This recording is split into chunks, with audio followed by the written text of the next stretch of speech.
الحمدللہ وحدہ والصلاة والسلام علی من لا نبی بعدہ اما بعد۔ السلام علیکم ورحمۃ اللہ۔ ابو مسلم طارق بھائی، سوال آپ کا یہ ہے، اگر ہم جمہوریت کے اندر انٹری نہیں کرتے، جمہوریت کو ہم حرام کہتے ہیں، جمہوریت کو کافروں کا کفریہ نظام کہتے ہیں، جمہوریت کو ہم فرقہ واریت، بدماشی، دنگا فساد، لڑائی جھگڑے کی بنیاد سمجھتے ہیں، تو تبدیلی کیسے آئے گی؟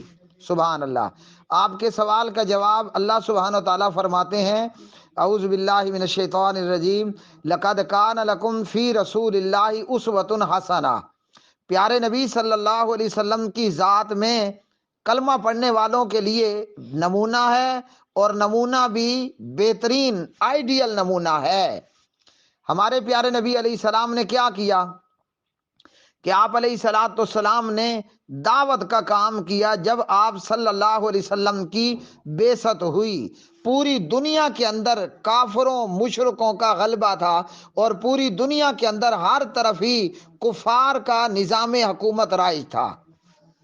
تو مکہ کی زندگی میں آپ صلی اللہ علیہ وسلم فقط دعوت کے کام سے جڑے رہے، لوگوں کو لا الہ الا اللہ کی بات کرتے رہے۔ پھر مسلمانوں کو ہجرت کے اوپر مجبور کیا گیا، تو لو جی، اب پیارے نبی علیہ السلام اور آپ کے صحابہ نے 2 مرتبہ حبشہ کی طرف ہجرت کی، پھر پیارے نبی علیہ السلام کے صحابہ اور آپ صلی اللہ علیہ وسلم نے یثرب کی طرف ہجرت کی، اور یہ لوگ یثرب پہنچے۔ حضور کی آمد پر یثرب مدینہ طیبہ، مدینہ طابہ، مدینہ پاک بنا۔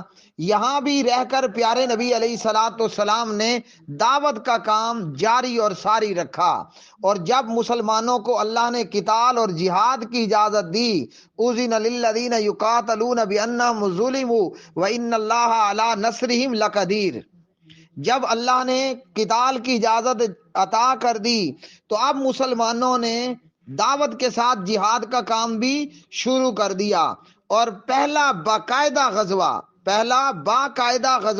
غزوہ بدر کی صورت میں ہوا۔ اسی طرح حدیبیہ کے موقع پر صلح حدیبیہ ہوا، اور اللہ نے اسے فتح مبین قرار دیا۔ حدیبیہ سے واپسی پر پیارے نبی علیہ السلام نے تقریباً کوئی 3 مہینے کے عرصے کے اندر خیبر کے یہود پر حملہ کر دیا۔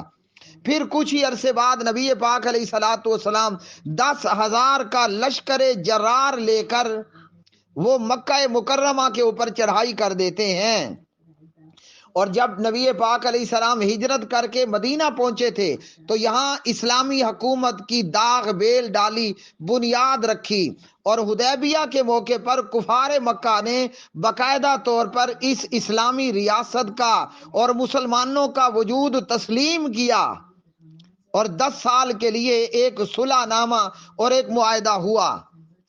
پھر نبی پاک علیہ الصلاۃ والسلام لگاتار کنٹینیو جہاد کرتے رہے۔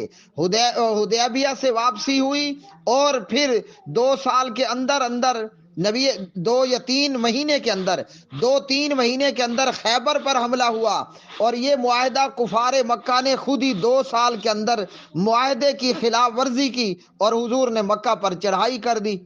اور پھر اس کے بعد نبی پاک علیہ الصلاۃ والسلام نے مختلف کافر حکمرانوں کو خطوط لکھے۔ آج ہم مسلمان ہیں، ہمارا دین اسلام ہے، تو ہم بھی وہی کریں گے اسوہ حسنہ کی صورت میں کہ دنیا بھر میں دعوت کا کام ہوگا، اور کفار کے ساتھ جہاد ہوگا، اور کافروں کے حکمرانوں کو حضور نبی کریم علیہ الصلاۃ والسلام کے اسوہ حسنہ کی صورت میں لا الہ الا اللہ کی دعوت پر مبنی خطوط لکھے جائیں گے۔ وہ ٹرمپ کو بھی لکھا جائے گا، وہ نریندر مودی کو بھی لکھا جائے گا، اور اسی طرح جہاد ہوگا اور دعوت کا کام ہوگا۔ تو خلافت قائم ہوگی نبوت کے طریقے پر، رسالت کے طریقے پر، اور وہ طریقے 2 ہیں۔ دعوت کا کام کرنا ہے، اور کافر جب دعوت کی راہ میں روڑے اٹکائیں گے، فقاتلوا ائمۃ الکفر، پھر جہاد کرنا ہے، تو اللہ تعالیٰ مسلمانوں کو خلافت عطا فرمائے گا۔ اللہ ذوالجلال والاکرام کی قسم، کعبے کے رب کی قسم، جناب محمد کے رب کی قسم، جناب ابراہیم کے رب کی قسم صلی اللہ تعالی علیہ وسلم، اسلام اور خلافت نے جمہوریت کے